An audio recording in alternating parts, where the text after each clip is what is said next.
Rayalaseema style రసం ఎలా తయారో చూపిస్తాను. ఫస్ట్ తెల్లగడ్డలు, జీలకర్ర, కరివేపాకు, వట్టిమిరపకాయలు ఇట్లా పోపుగా తయారు చేసుకోవాలి. ఇవన్నీ ఒక 2 స్పూన్ ఆయిల్ వేసి దాంట్లో వేసేయాలి. ఈ ఎర్రగా తెల్లగడ్డలు ఎర్రగా వేగేంత వరకు బాగా ఫ్రై చేసుకోవాలి. ఈ రసము తింటే చాలా బాగుంటుంది, మళ్ళీ మళ్ళీ తినాలనిపిస్తుంది. ఒక్కసారి ట్రై చేసి చూడండి. పిల్లలకి రసం వద్దనే వాళ్ళు రసమే కావాలి మమ్మీ అంటారు.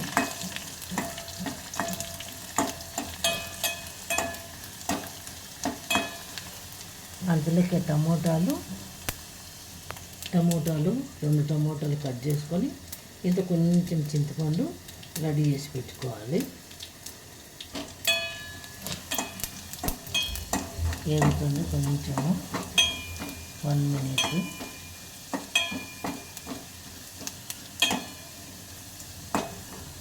కొంచెం ఎర్రగాలుగా వచ్చింది కదా, అప్పుడు ఈ టమోటా ఈ చింతపండు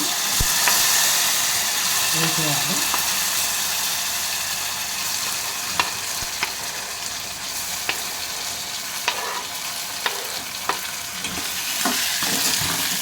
సిమ్లో పెట్టాలి, పూర్తి సిమ్లో పెట్టాలి.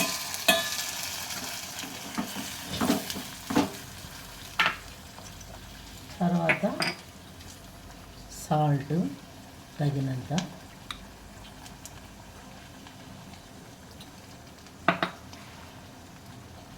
పసుపు,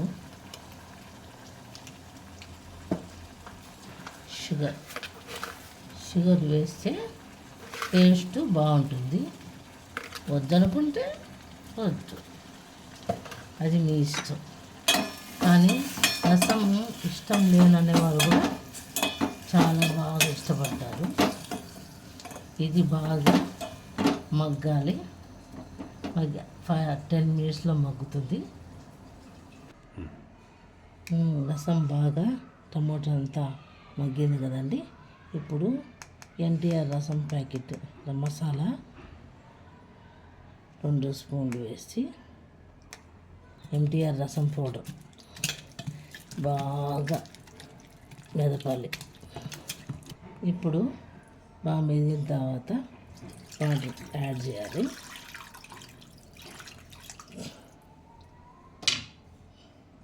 అందాజు బట్టి వాటర్ వేసుకోవాలి.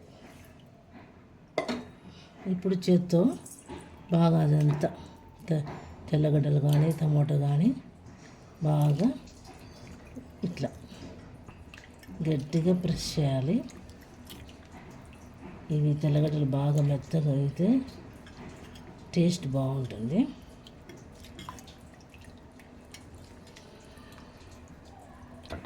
స్టవ్ ఆన్ చేసి స్టవ్ మీద పెట్టి ఇప్పుడు టేస్ట్ చూసుకోవాలి. సాల్ట్,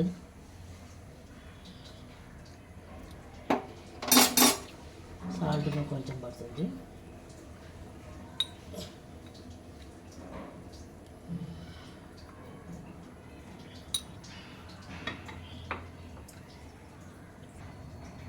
ఇప్పుడు ఫుల్గా పెట్టినాం కదా, పొంగు వచ్చిన తర్వాత సిమ్లో పెట్టి 2 మినిట్స్ మగ్గనివ్వాలి. మగ్గితే కొంచెం బాగుంటుంది టేస్ట్. కొత్తిమీర తుంచి వేయకుండా ఇట్లా చిన్న చిన్న ముక్కలుగా కట్ చేస్తే మనం పిల్లలు తీసి పడేయకుండా అట్లే తినేస్తారు. ఇప్పుడు చూడండి పొంగుతుంది కదా, ఇప్పుడు మొత్తం సిమ్లో పెట్టండి. 2 మినిట్స్ అట్లా అంతా పొంగేటప్పుడు ఈ స్మెల్ అనేది, ఈ పొగ అనేది వాసన వస్తుంది. చాలా స్మెల్ వాసన చాలా బాగుంటుంది. ఒక్కసారి ట్రై చేసి చూడండి, మీకు తెలుస్తుంది. రసం చాలా టేస్టీగా ఉంది, రాయలసీమ రసం. ఓకేనా అండి? ఇంక అయిపోయింది 2 మినిట్స్. బంద్ చేయండి.